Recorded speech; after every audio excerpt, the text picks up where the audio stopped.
Well, we're all waiting. Will Gary Russell Jr. go up in weight? He said 135. Good Lord. The Double RT Boxing Show, folks. I'm your host, Mr.A. Now, I had the fight 116, 112. It's funny, that's why I said it was going to be the decided score. That's why I ended up having it. Now, I thought the fight was going to be more competitive. I didn't think is Gary Russell was better than what we thought he was. Is Tug not as good as we thought he was? Because I said the only I thought it was gonna be easy. I thought Tug was gonna get aggression votes, but he wasn't as aggressive as I thought he was gonna be. Now, towards the end of the fight, he start being more having more volume, winning rounds or being more competitive in rounds than he won. Like I said, I think I gave him round 9, 7. It was definitely the second half. Like even his Russell's dad said, like, "Hey, only you and I know you. Only you and I and God know you're tired. You know, go out there and just do what you got to do." Now, what are the body shots that was starting to wear Russell down?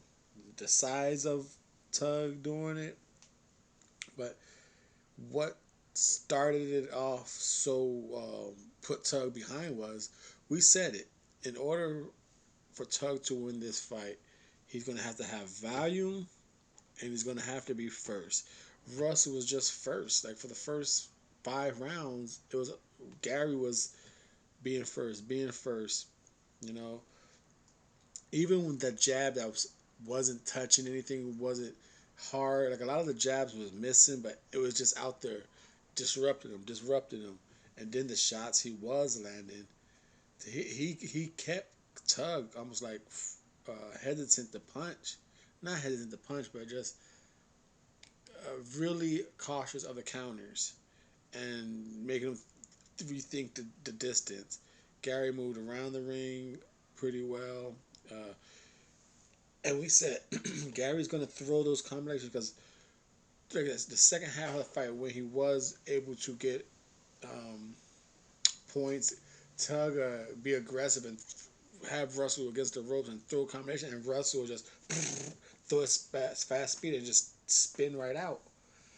And that's when you got to throw it, Russell. You got to throw because you can see that speed is more of a just get away, um, keep you at bay. It doesn't look like he puts pop behind that. Like that, Russell's pretty good at controlling speeds and power. And when all his shots ain't one thing. I like that about Gary Russell. Like I said, I was very. I said I didn't think Tug was going to win the fight at all. Well, I shouldn't say at all because I said I kept going back 50-50-50. But once I kind of made the choice, he doesn't do enough. I don't think Gary Russ. I don't think he's gonna be first. I didn't think he was gonna throw the vibe. I I didn't think he was gonna his punch output was gonna be that low the first half of the fight though. I thought Tug was gonna be more aggressive than he was. I thought the second half Tug was gonna be the first half Tug, but just uh, be kept out at bay to be kept out at distance. Like he was, but I thought he was gonna be more aggressive, take more chances, and he didn't do that. But the shots he was starting to land and the body work was real good. It slowed Gary Russell. You gotta work the body. You gotta just dog Gary Russell. You gotta dog Gary Russell because the fact that he's so built up on timing and distance, if you just dog him and make him fight at a faster pace, I believe he wears out. As good as conditioned he is, I think he wears out, and you um, he came strong against JoJo, but I think JoJo fucked that pattern because he forgot to go to the body. And Tug start being aggressive the second half of the fight. It paid dividends, but a little too late.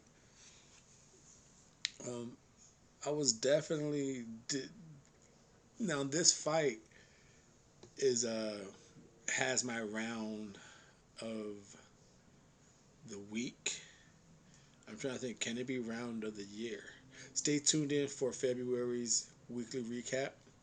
I missed the first week of Danny Garcia's headliners, so I'm going to combine these 2 weeks. And also stay tuned in for January's best. So that way we get a nice little thing to choose from, choices to choose from when it comes down to the end of the year. Who was the fight of the year? Who's the knockout of the year? January's awards are coming soon. February recap coming soon. And I'm saying that because I'm going with round 10 of this fight. I thought they went back and forth. Tug was digging at the body. Russell was fighting it off, fought himself off the ropes. Tug was following him. I thought that was back and forth action in a high ranked bout. Round 10 is my round of the week, possibly my round of the year. Because last month's was Joe Smith round 4 with Jesse Hart. Now working, like I said, it's hard to Tug because Tug is gonna bounce back. I think he's gonna learn from this. You got to be aggressive because I did not think Gary Russell was gonna nullify him like that. I thought he was just gonna move around the ring and really make him miss. Tug wasn't throwing the couple first rounds. Now it's hard to speculate what's next for Gary Russell because if it's not Leo Santa Cruz, because who knows if Tank Davis fucked that up. Now, if he's gonna go up to 135, the windows are just the possibility is just out there. So Gary Russell, I thought it was a very easy work. Like I said, even though Tug won a couple rounds towards like 7, 9, 10, whatever. 9, I had an asterisk. I lost my damn scorecard. But I remember 9, I gave an asterisk. Like, this can go either way because Tug landed some good shots, but I thought Russell was doing some good point building in that round. So, and now I got round 10, I gave it to Tug, but they were going back and forth, whooping each other's ass, I thought. The Double RT Boxing Show, Tug was neutralized for the first half of the fight. His volume was down low, but he started working the body mid-fight, and it paid dividends. Slowed Gary Russell down. The output was low. The sting on his punches was low. Even his dad, like I said, his dad was like, "Hey, just tough it out, man. Only you and I and God knows you're tired." That's the first time I really seen them acknowledge like Gary Russell's tired, and like, I'm pretty sure he's been tired before, but I never heard it in his corner. The Double RT Boxing Show. I'm your host, Mr.A. Thank you for your time and support.